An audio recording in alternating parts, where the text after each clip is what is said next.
மத்தேயு எழுதிய நற்செய்தி அலகு 15 இறை சொற்றொடர்கள் 1 முதல் 2 மற்றும் 10 முதல் 14 வரையிலானவைகள். அக்காலத்தில் பரிசேயரும் மறைநூல் அறிஞரும் எருசலேமிலிருந்து இயேசுவிடம் வந்து, உம் சீடர் மூதாதையரின் மரபை மீறுவது ஏன்? உணவு அருந்தும் முன் அவர்கள் தங்கள் கைகளை கழுவுவதில்லையே என்றனர். மேலும் இயேசு மக்கள் கூட்டத்தை தம்மிடம் வரவழைத்து அவர்களை நோக்கி, நான் சொல்வதை கேட்டு புரிந்து கொள்ளுங்கள். வாய்க்குள் செல்வது மனிதரை தீட்டுப்படுத்தாது, மாறாக வாயிலிருந்து வெளிவருவதே மனிதரை தீட்டுப்படுத்தும் என்றார். பின்பு சீடர் அவரை அணுகி, பரிசேயர் உம் வார்த்தையை கேட்டு மனவேதனை அடைந்தனர் என்பது உமக்கு தெரியுமா என்றனர். இயேசு மறுமொழியாக, என் விண்ணகத் தந்தை நடாத எந்த நாற்றும் வேரோடு பிடுங்கப்படும். அவர்களை விட்டு விடுங்கள். அவர்கள் குருட்டு வழிகாட்டிகள். பார்வையற்ற ஒருவர் பார்வையற்ற வேறொருவரை வழிநடத்தினால் இருவரும் குழியில் விழுவர் என்றார். ஆண்டவரின் அருள்வாக்கு. இறைவா உமக்கு நன்றி. கிறிஸ்து இயேசுவிலே பிரியமுள்ள சகோதர சகோதரிகளே, அகில உலக திரு அவை என்று புனித மரியாய்கிற பெரிய நாயகின் விழாவையும் மரியாவின் பேராலை அர்ச்சிப்பு விழாவையும் நமக்கு கொண்டாட நினைவுபடுத்துகிறது. இந்த விழா நமக்கு சொல்லுகின்ற உண்மை என்ன? நம்பிக்கையோடு கூடிய முயற்சியும் இறை ஆசையை நலமான முறையிலே நடைமுறைப்படுத்துவதும் நம்முடைய ஆசீர்வாதங்களாக வந்து சேரும் என்பதுதான். பனிமேய் தாயின் திருவிழாவும் இன்றைக்கு கொண்டாடப்படுகிறது. இந்த திருவிழாக்கள் சொல்லுகிற உண்மைகள் எல்லாம் இதுதான். இறைவன் எதை நமக்கு செய்ய வேண்டும் என்று விரும்புகிறாரோ விடாமுயற்சியோடும் நம்பிக்கையோடும் செய்கின்ற பொழுது, இறைவனுடைய ஆசையை நமது வாழ்க்கையால் தீர்க்கின்ற பொழுது, நிச்சயமாக கடவுளுடைய ஆசீர்வாதம் அபரிமிதமாக நாம் கேட்காத நேரத்திலே, நினையாத நேரத்திலே, நினைக்க முடியாத தருணங்களிலே வந்து சேரும் என்பதுதான் என்னுடைய அனுபவம். இந்த மாதா அல்லது அன்னை மரியாள், கன்னிமரியாள், பெரிய நாயகி, பனிமேய்த்தா இவர்களெல்லாம் அடைமொழி சொல்ல இருந்தாலும், இந்த மாதாவுடைய கன்னிமரியாருடைய வாழ்க்கையை பார்க்கிற பொழுது அவர்கள் வாழ்ந்த தருணங்களில் இந்த சட்டங்களை பற்றி அவர்கள் ரொம்ப கவலைப்பட்டார்கள் என்று சொல்வதை விட அதை பற்றி பயப்படவில்லை. எந்த சட்டமும் சரி, நமக்கு நன்றாக இருக்கும் என்று சொன்னால், பொதுவான வாழ்வுக்கு நல்லது என்று சொன்னால் அதை கடைபிடித்துத்தான் ஆக வேண்டும். சட்டங்களை பற்றி கவலைப்படாமல் எது கடவுளுக்கும் மனிதருக்கும் உகந்ததோ ஏற்றதோ அதை பட்டிமன்றம் போடாமல், விவாதம் பொருளாக மாற்றாமல், கவலைப்படாமல் அதை செய்து முடித்தாள் என்பதுதான் கன்னிமரியாவின் வரலாறு நமக்கு சொல்கிற பாடம். அதை இன்றைக்கு நாம் திறதாக்கிக் கொள்வோம். இந்த நற்செய்தி கூறுகிற வெறும் சட்டங்களை பிடித்து கொண்டு கடவுளின் அன்பு கட்டளைகளை மீறுவோருக்கு பெரும் சாட்டையடி என்பதுதான் உண்மை. இந்த பரிசேயர்களும் மறைநூல் வல்லுநர்களும் இதைத்தான் செய்தார்கள். இயேசுவின் சீடர்கள் கை கழுவாமல் உண்பதை மோயிசனின் சட்டப்படி தவறு என்கிறார்கள். கைகளி உண்பது என்பது நல்ல பழக்கம் தானே, ஆரோக்கியமான செயல் தானே. இதுக்கு ஏதாவது சட்டம் வேணும் நமக்கு? இதையெல்லாம் சட்டத்துக்குள்ளே புகுத்தி அதை நாசப்படுத்தி ஒரு ஆளை குற்றப்படுத்தி சட்டங்களை மோசமாக்கி நல்வாழ்வுக்கு இடையூறு விளைவிக்கின்ற வகையிலேயே நம்முடைய சிந்தனைகள் போகிறது. இந்த நல்ல பழக்கத்தை செய்ய கட்டாயப்படுத்துகிற இந்த பரிசேயர்கள் பிறர் அன்பு, இரக்கம், மன்னிப்பு, ஏற்றுக்கொள்ளுதல் ஆகிய கடவுளின் கட்டளைகளை ஏன் இவர்கள் கடைபிடிக்கவில்லை என்பதுதான் இயேசுனுடைய வாதம். ஆகவேதான் இயேசு அவர்களை வெள்ளை அடிக்கப்பட்ட கல்லறைகள் மற்றும் குருட்டு வழிகாட்டிகள் என சாடுகிறார். இவர்களுடைய வழிகாட்டுதல் மற்றவர்களை பாதாளத்துக்கு இட்டுச் செல்கிறதா. கிறிஸ்தவர்களாகிய நாமும் நம்முடைய வாழ்க்கை சூழலில், சமய சூழலில் இருக்கக்கூடிய சட்டங்களை பார்க்கிற பொழுது வாழ்வில் பிறருக்கு கிறிஸ்துவை அறிவிக்கின்ற நல்மாதிரிகளாக செயல்பட, நமது வாழ்க்கையை நற்செய்தியாக மாறிட நாம் அழைக்கப்படுகிறோம். அன்புக்கினியவர்களே, பல சட்டங்கள் நம்முடைய சமூகத்திலும் சமயத்திலும் இருக்கிறது. சில சமயங்களில் நான் யோசிக்கிறது உண்டு. இன்னைக்கு சட்டம் போடுறோம், மறை மாவட்டத்தில் எடுத்துக்கோங்க. இந்த சட்டங்கள் ஒழுங்காக போற சமயத்துல எல்லாரும் கடைபிடிச்சா பிரச்சனை இல்லை. ஒரு சில பேர், ஒரு சில பங்கு, ஒரு சில சாமியாரங்க, ஒரு சில ஆயர்கள் மட்டும் அதை மீறுகின்ற பொழுது நிச்சயமாக அதை எல்லாரும் ஏற்றுக்கொள்ள முடியாது. எனவே சட்டங்கள் இன்று அதிகமாக ஆள் பார்த்தும், நேரம் பார்த்தும், ஜாதி பார்த்தும், பங்கு பார்த்தும், ஆயர் பார்த்தும், அருள் பணியாளர்களை பார்த்தும், சில பணம் படைத்த முதலாளிகளை பார்த்தும், அதிகாரத்தில் இருக்கின்றவர்களை பார்த்தும் சட்டங்கள் போட்டால் எவன் மதிப்பான்? ஓகே, அந்த சட்டங்கள் போட்டாச்சுன்னா அதை மதிக்கிறது யாரும் தெரியுமா? சாதாரண சாமானிய ஒரு சிலர் தான் இதை மதிக்கிறார்கள். பயந்து அதை கடைபிடிக்கின்றவர்கள் தான் பிரச்சனையும் வருது. அவர்களுக்கு தான் ஆப்பம் அடிக்கிறாங்க. சமயத்திலும் சரி, சமுதாயத்திலும் சரி, குடும்பங்களையும் சரி. கடைபிடிக்காதவர்களுக்கு நல்ல பேரும் உயர் பதவிகளும். இதெல்லாம் இன்னைக்கு அசிங்கமாகத்தான் இருக்கிறது. சட்டங்கள் வேண்டாம் என்று சொல்லலை, வழிமுறைகள், நெறிமுறைகள் வேண்டாம் என்று எந்த ஆண்டவரும் சொல்லலை, இயேசுவும் சொல்லலை, மனுஷங்களும் சொல்லலை. ஒரு நாள் கைகளில் என்ன பிரச்சனை? இப்ப அதை பெருசுபடுத்தி அதை ஒரு ஒரு குற்றச்சாட்டாக மாற்றி, இயேசுவை பிரச்சனைக்குள்ளாக மாற்றி, அவர் அயோக்கியனாக என்று சொல்லப்பட்டு அவருக்கு மேல கேள்விகளுக்கு மேல கேள்வியை போட்டு மடக்கி அவரை குற்றவாளி ஆக்கினா அவர்களுக்கு பெருமை பரிசேயர்களுக்கு. இதே போலதான் நமக்கும் வேண்டாம். அனைவருக்கும் தேவையான சட்டங்களை அனைவரும் சேர்ந்தே ஏற்பாடு செய்வோம், சேர்ந்தே கடைபிடிப்போம். நலமான சமுதாயம் உருவாகும். அப்படிப்பட்ட வழிமுறைகளை, நெறிமுறைகளை, சட்டங்களை நாம் யோசிப்போம், மறு ஆய்வு செய்வோம், நல்லவைகளை தேர்ந்தெடுப்போம். போட்ட சட்டங்களை அப்படியே 2000 ஆண்டு வச்சிருக்கணும் அவசியம் இல்லை. காலத்துக்கு ஏற்றபடி சட்டங்களையும் வழிமுறைகளை மாற்றித்தான் ஆக வேண்டி இருக்கிறது. சட்டங்களை மாற்ற மாட்டேங்கிற அது அல்ல. பாரம்பரியமா சொல்றது செய்தாகணும். எவன் சொன்னா? அது பாரம்பரியத்தை உருவாக்குறது யாரு? நீ நானும் தானே. அதை பற்றி தூக்கி பிடிக்கிற இறைவார்த்தை சொன்ன, இறைவன் சொன்ன, இயேசு சொன்னது அன்பு சட்டத்தை ஏன் மீற? நீ கனிவு காட்டு, இரக்கம் காட்டு, அன்பு காட்டு, ஏற்றுக்கொள், முழுமையாக அன்பு செய், மன்னித்துவிடு என்று சொல்லக்கூடிய சட்டங்களை ஏன் நீ மறந்து விடுகிறாய்? வேற எல்லாத்தையும் பிடிச்சுக்கிறேன். நம்ம எந்த ஆண்டவன் தான் 10 நாள் திருவிழா கேட்டான்? எந்த அந்தோனியார் 13 நாள் திருவிழா கேட்டான்? இந்த உலகத்துல பாரம்பரியத்தை நீங்கள் நான் உருவாக்கி வச்சுக்கிட்டு 13 நாள் திருவிழா உண்டாக்கணும்னு சொல்லிட்டு என்ன சட்டம் வந்தது? அது என்ன பக்தி? அன்புக்குரியவர்களே, எது நமக்கு எல்லோருடைய வாழ்வுக்கும் நலமானதோ, ஏற்றதோ, ஏற்புடையதோ, மகிழ்வானதோ, அன்புக்குரியதோ, ஆரோக்கியமானதோ அவைகளை நாம் கையாண்டால் அதுவே இறை சட்டமாக மாறும். ஆமென். அன்பான ஆண்டவரே, தர்மையான நாளுக்காக நின்று செலுத்துகிறோம். அன்னையின் பேராலய அர்ச்சிப்பு விழாவின் நினைவு நாளாகி இன்று எங்களையும் எங்களது உடல்களையும் பரிசுத்தாவின் ஆலயங்களாக மாற்றுகின்ற சூழலிலே எங்கள் ஆலயங்களை நீரை புதுப்பித்தருளும். எங்கள் வாழ்வில் நாங்கள் இடுகின்ற வழிமுறைகள், போடுகின்ற நெறிமுறைகள், இடுகின்ற சட்டங்கள் யாவும் உமக்கு ஏற்றவையாக, ஏழை மக்களுக்கு ஏற்றவையாக, எல்லா மக்களுக்கும் மகிழ்ச்சியானதாக மாறுகின்ற வகையிலே அதை நாங்கள் யாவரும் கடைபிடி.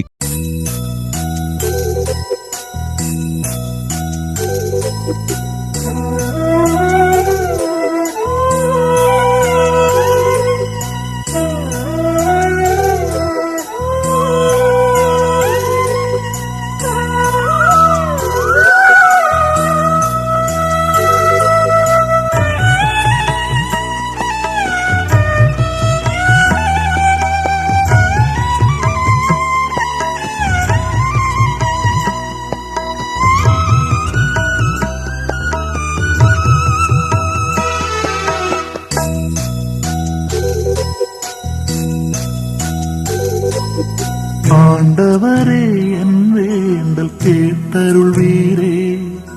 ஆறுதலாய் எனக்கு நீர் அடைக்கலமாகும்.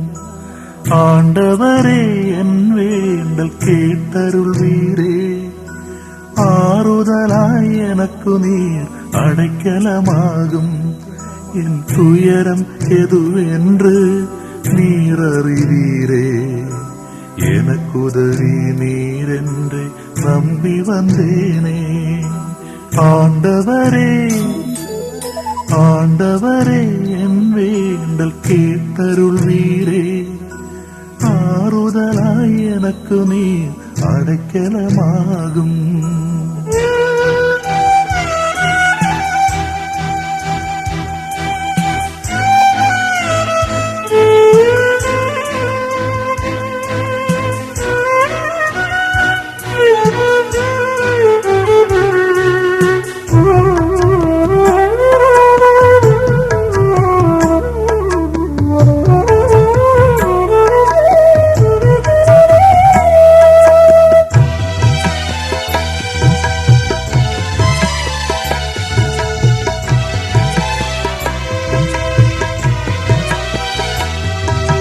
துயரம் பல என எழுப்ப துவண்டு போனே. துடுப்பிழந்த படகாக தனிமையானே.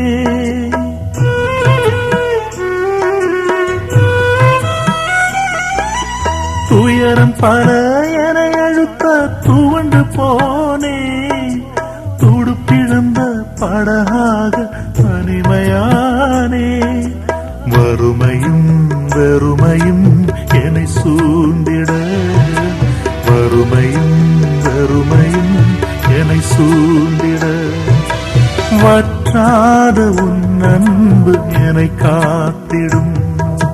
ஆண்டவரே, ஆண்டவரே, என் வேண்டல் கேட்டருள்வீரே. ஆறுதலாய் எனக்கு நீர் அடைக்கலமாகும்.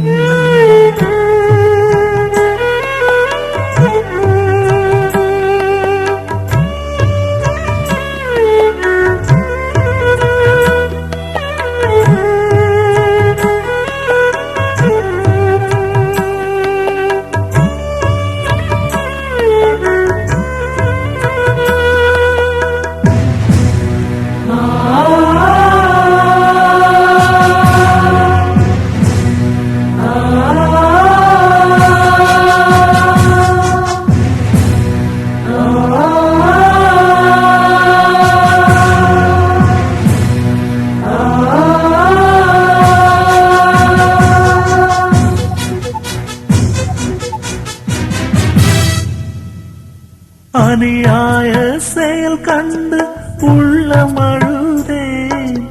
அதை மாற்றும் வரம் கேட்டு உன்னை தொழுதேன்.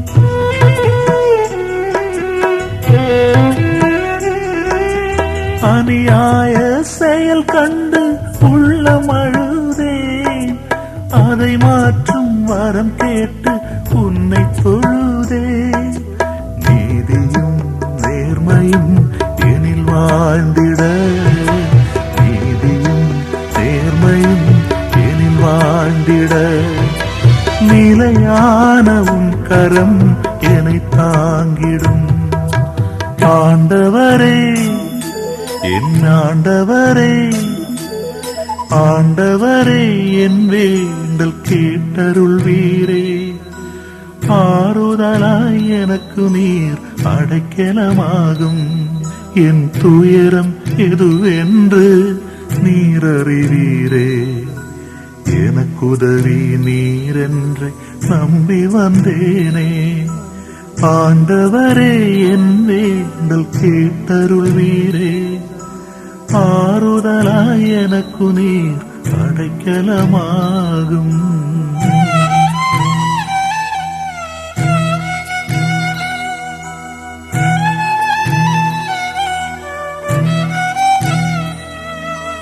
ஆண்டவரே,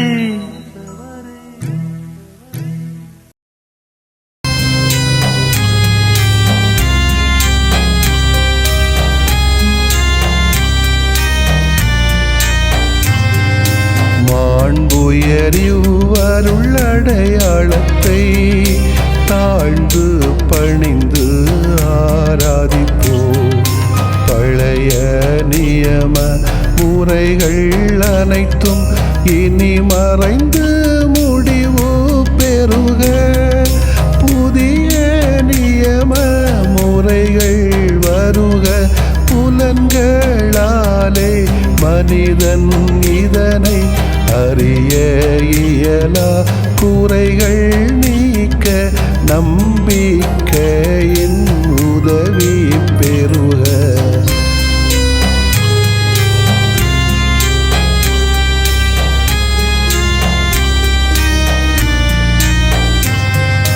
தந்தை அவர்க்கும் மகன் அவர்க்கும் புகழ்ச்சியோடு வெற்றியாக்கும்.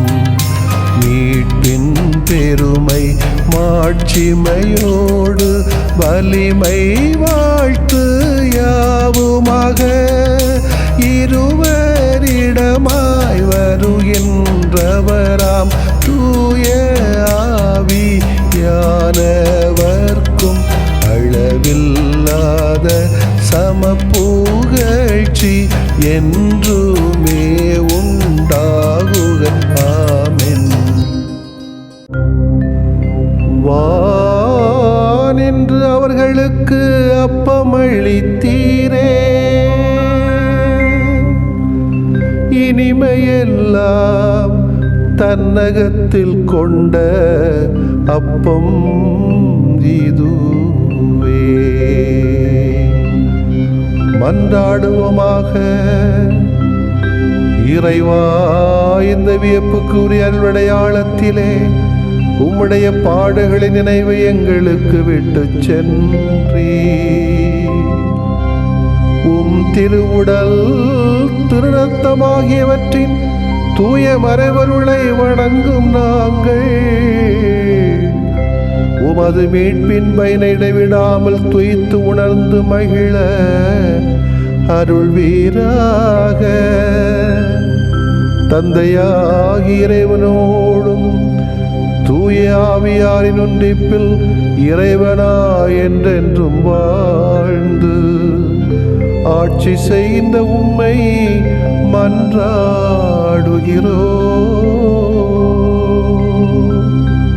ஆமென்.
சொன்னவள் அன்னை தானே, இதயத்தில் சுமப்பவரும் அன்னை தானே. அன்பின் வடிவம் அன்னை அல்லவா, அவரின் உறவு தெய்வம் அல்லவா.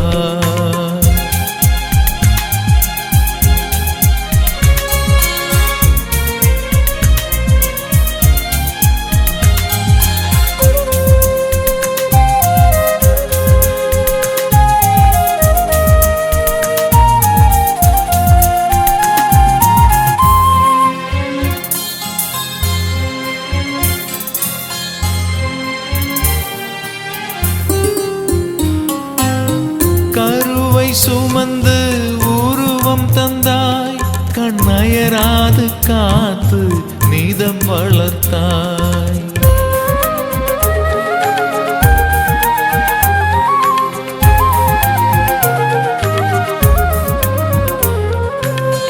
கருவை சுமந்து உருவம் தந்தாய், கண்ணயராது காத்து நீதம் வளர்த்தாய். காலமெல்லாம் உன் அன்பை பாடுவே, காலடி அமர்ந்து உன் புகழ் பாடுவே. காலமெல்லாம் உன் அன்பை பாடுவே, காலடி அமர்ந்து உன் புகழ் பாடுவே.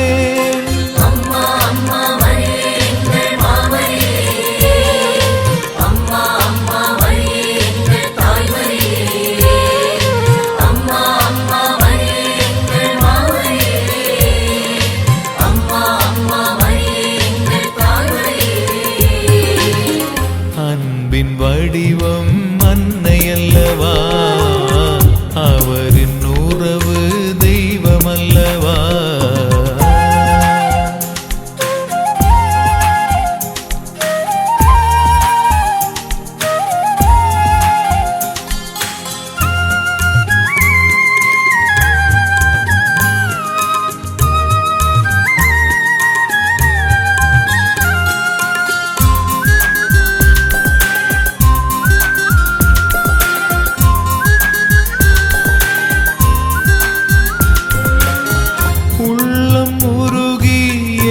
சுமந்தாய், உடன் வழி நடந்து என்னை காத்தாய்.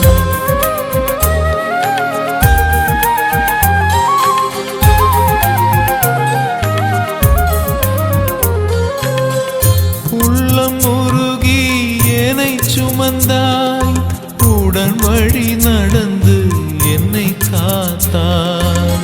வாழ்வதும் வளர்வதும் உன் அன்பிலே, நேசத்தின் வாசத்திலே உயிர் வாழ்வே. வாழ்வதும் வளர்வதும் உன் அன்பிலே, நேசத்தின் வாசத்திலே உயிர் வாழ்வே.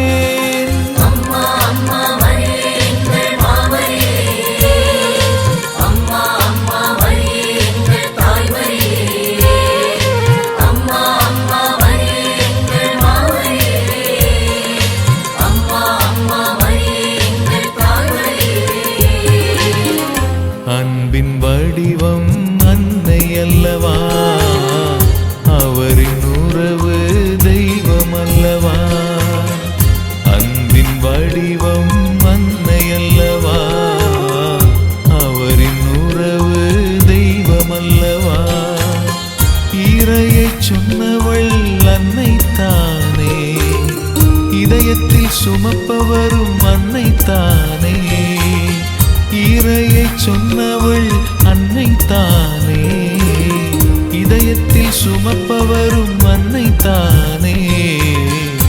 அன்பின் வடிவம் அன்னை அல்லவா, அவரின் உறவு தெய்வம் அல்லவா.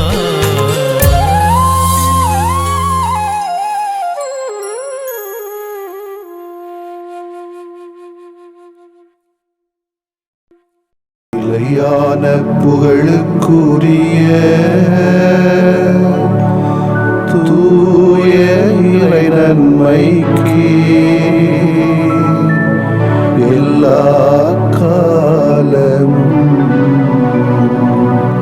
தொழுகையும் புகழும்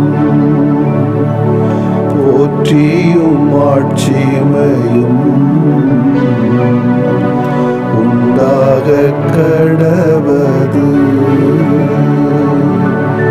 போற்றியும் ஆட்சிமையும் உண்டாக கடவது. தந்தை, மகன், தூய ஆவியாரின் பெயராலே ஆமென்.